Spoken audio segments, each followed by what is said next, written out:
नमस्कार, आप देख रहे हैं एम न्यूज 24x7। पेश है आज की सुर्खियां। बिहार में नए निवेश के लिए औद्योगिक क्षेत्रों में मिलेंगे पसंद के प्लॉट। राज्य सरकार निवेशकों को आकर्षित करने के लिए कई महत्वपूर्ण कदम उठा रही है। औद्योगिक प्रोत्साहन नीति 2016 में संशोधन करके उसे और भी अधिक आकर्षक बनाया गया है।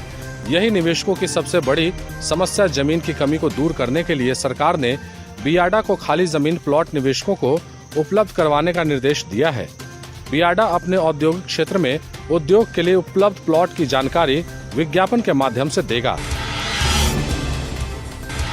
बिहार में फिर से 2 बैंक में लूट। एक तरफ बिहार डीजीपी गुप्तेश्वर पांडे कुख्यात विकास दुबे को चैलेंज दे रहे हैं कि हिम्मत है तो बिहार घुसकर दिखाए।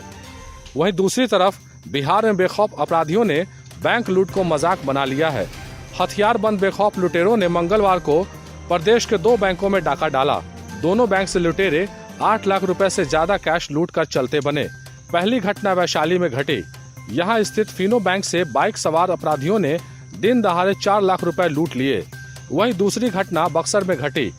यहां बैंक ऑफ इंडिया की महदा शाखा से दिन दहाड़े अपराधियों ने करीब 4,60,000 रुपए लूट लिए। पुलिस दोनों मामलों की पड़ताल करने में जुट गई है। राज्य में अचानक तेज हो गया कोरोना विस्फोट, 104 की मौत। राज्य में कोरोना का विस्फोट बढ़ता जा रहा है।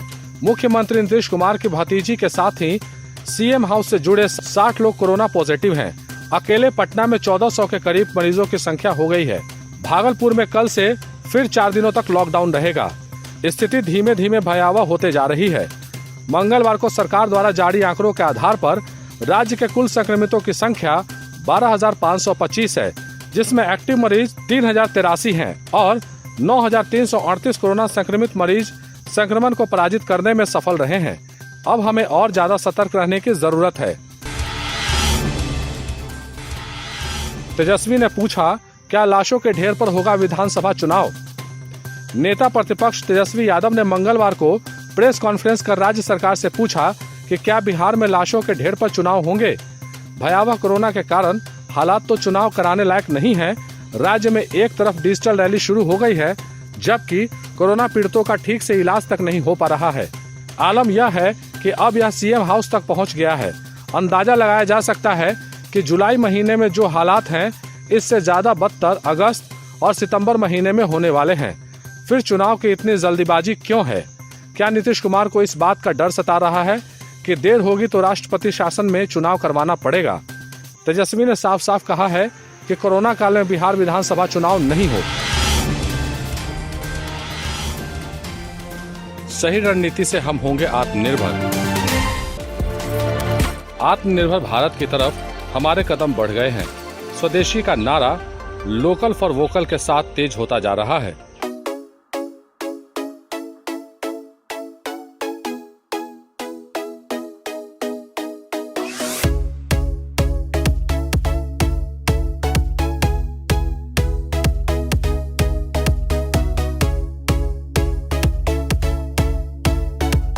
तो ऐसे में हमें एक बार फिर से हालात की समीक्षा कर लेनी होगी। बात फोन बाजार की करते हैं। आज भारतीय स्मार्टफोन बाजार में 80% तक हिस्सेदारी रखने वाली 5 में से 4 कंपनियां शाओमी, ओप्पो, वीवो और रेडमी चीन की है। इसके बाद इस बाजार में दक्षिण कोरियाई और ताइवानी कंपनियों की तूती बोलती है। जबकि 2015 तक भारत की 4 मोबाइल कंपनियां माइक्रोमैक्स, लावा, कार्बन और इंटेक्स की घरेलू बाजार में हिस्सेदारी 31% थी। लेकिन 2018 आते आते यह हिस्सेदारी 7% रह गई। हालांकि 2017 में सरकार की तरफ से इलेक्ट्रॉनिक्स व इलेक्ट्रिकल्स मैन्युफैक्चरिंग के प्रोत्साहन के लिए फेज्ड मैन्युफैक्चरिंग प्रोग्राम की घोषणा हुई थी, ताकि भारत इलेक्ट्रॉनिक्स व इलेक्ट्रिकल्स का आयात घटा सके।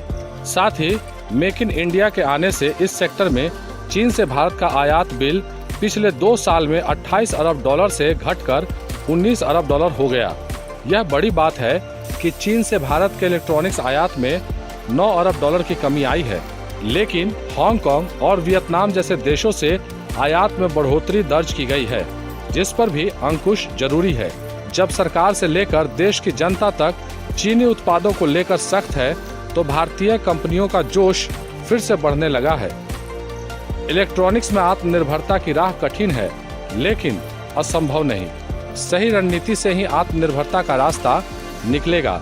अभी मोबाइल फोन व अन्य इलेक्ट्रॉनिक सामान का भारत में असेंबलिंग का काम हो रहा है। जरूरत है पूर्ण मैन्युफैक्चरिंग की। पूर्ण मैन्युफैक्चरिंग किए बगैर आत्मनिर्भरता संभव नहीं है। अब घरेलू कंपनियों ने भारतीय बाजार में फिर से पैर जमाने की कोशिश शुरू कर दी है। इन कंपनियों की कोशिश यह है कि इस बार के त्योहारी मौसम में चीन की मोबाइल कंपनियों के मुकाबले भारत निर्मित हैंडसेटों का बोलबाला हो। यह सही भी है, क्योंकि सभी प्रकार के इलेक्ट्रॉनिक्स और इलेक्ट्रिकल सामान के घरेलू उत्पादन को आगे ले जाने का आज सुहाना अवसर है। लेकिन इसके लिए भारत में निर्माण लागत कम करना होगा। अभी भारत में निर्माण लागत चीन और वियतनाम के मुकाबले काफी अधिक है। Indian cellular and electronics association की रिपोर्ट के मुताबिक अगर किसी मोबाइल फोन की लागत भारत में 100 रुपया है तो भारत सरकार की तरफ से ऑफर इंसेंटिव के बदौलत लागत में सिर्फ 5.88 से 6.67% की कमी आती है, जबकि यही वियतनाम में 9.4 से लेकर 11.5% तक और चीन में 19.2 से लेकर 21.7 तक की कमी आती है। ऐसे में निश्चित ही आत्मनिर्भरता का लक्ष्य पाने के लिए भारत को लागत स्तर मुकाबले के लायक बनाना होगा। यह भी ध्यान रखना होगा कि हम सही मायने में आत्मनिर्भर हो सके। पिछली गलतियों से सबक लेते हुए हमें आगे बढ़ना होगा। कहीं भी तकनीकी बदलाव चुटकी बजाते नहीं हो जाता, इसमें वक्त लगता है। ठोस शुरुआत के साथ ही दृढ़ निश्चय की जरूरत है। लक्ष्य मुश्किल है, लेकिन हम हासिल कर सकते हैं।